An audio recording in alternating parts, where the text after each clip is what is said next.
Morning and সুপ্রভাত। তো কেমন আছো তোমরা সবাই? অ্যাট ফার্স্ট আমি তোমাদেরকে ওয়েলকাম করছি একটা নতুন ব্লগে আর আমার চ্যানেলে। তো দেখো আজকে সকালটা খুব সুন্দর, আকাশটা একদম ঝকঝক করছে। আর জাস্ট দেখে লাগছে কি মানে সামনেই পুজো এরকম একটা লাগছে, যদিও এখনও পুজোর বেশ খানিকটা সময় বাকি আছে। তো আজকের এই ভিডিওতে আমি তোমাদেরকে দেখাচ্ছি আমাদের যে ছোট্ট একটা পোলট্রি ফার্ম আছে, সেই পোলট্রি ফার্মটার একটা ট্যুর করিয়ে আর দেখাচ্ছি আমাদের ভিলেজ লাইফস্টাইলের কুকিং কীরকমভাবে হয়। তো এটা হচ্ছে পোলট্রি ফার্মে 3 রকমের মুরগি আছে। এটা হচ্ছে একদম জিরো, মানে জাস্ট এটা ডিম থেকে ফুটে বেরিয়েছে, আর মা তার সাথে এদেরকে আলাদা খাঁচায় রাখা হয়।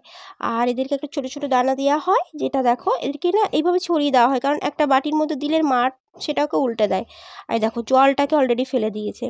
নেক্সট হচ্ছে এটা হচ্ছে মিডল সাইজ, মানে এর মা এখন এদের সাথে নিয়ে ঘুরছে। দেখো এদের খাবার হচ্ছে একটু বড় দানার, আর এই দেখো জল দেওয়া রয়েছে।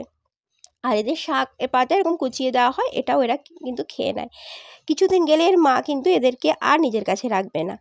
তো এটা হচ্ছে মিডল সাইজের। আর আমি এখানে খুব একটা আসি না, আমার মাই দেখাশোনা করে, তাই আমাকে দেখলে ভয় পাচ্ছে। আর এরা হচ্ছে বড় সাইজের, আর তাই এটা মানে এদেরটা পার্টিশন করে আলাদা করে রাখা।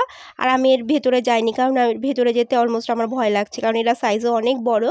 আর যেহেতু এরা দেশি না, তো বেশ মানে তেড়ে আসে আর কি, তা আমি এদেরকে কিন্তু বেশ ভয় পাই।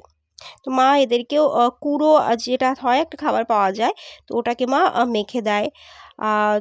এদেরও আর কি ওই শাক ঠাক কুচিয়ে দেওয়া হয়।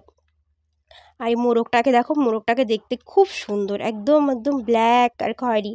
আর এটা হচ্ছে গ্রামের দেশীয় স্টাইলে কুকিং, মানে কাঁচা উনুনে রান্না করা হয়। তো যখন ধরো আমাদের বাড়িতে গ্যাস ফুরিয়ে যায় বা গ্যাস লাগানোর কাউকে পাওয়া যায় না, তো তখন চটজলদি এরকম উনুন একটা থাকে, আর তাতে কিছু মানে কাঠ ঠাট লাগে, অলমোস্ট ওগুলো থাকে স্টোর করা। তো প্রয়োজন হলে এখানে এভাবে রান্না করা হয়। আর এটাতে কিন্তু যদি মাংস করা হয় না, খুব টেস্টি হয়। আর এটা হচ্ছে দেখো ফুল গাছ, এটা কী বলবো, রেইন লিলি পসিবলি এটার নাম। তো রেইন লিলির প্রচুর কুড়ি হয়ে রয়েছে। এটা হচ্ছে আগামীকাল হয়তো এটা ফুটে যাবে। আর এটা স্মেলটা আমার খুব ভাল লাগে। আর কালারটা দেখো একদম সেই মানে কি বলবো, আইসক্রিম টাইপের, ভ্যানিলা হয়তো স্ট্রবেরি। আর এই ফুলটা দেখো, এই ফুলটার রঙটা কি সুন্দর। তো এই ছোটো ভ্লগটা আজকে এই অবধি শেষ করছি। টাটা, ভালো থেকো তোমরা সবাই।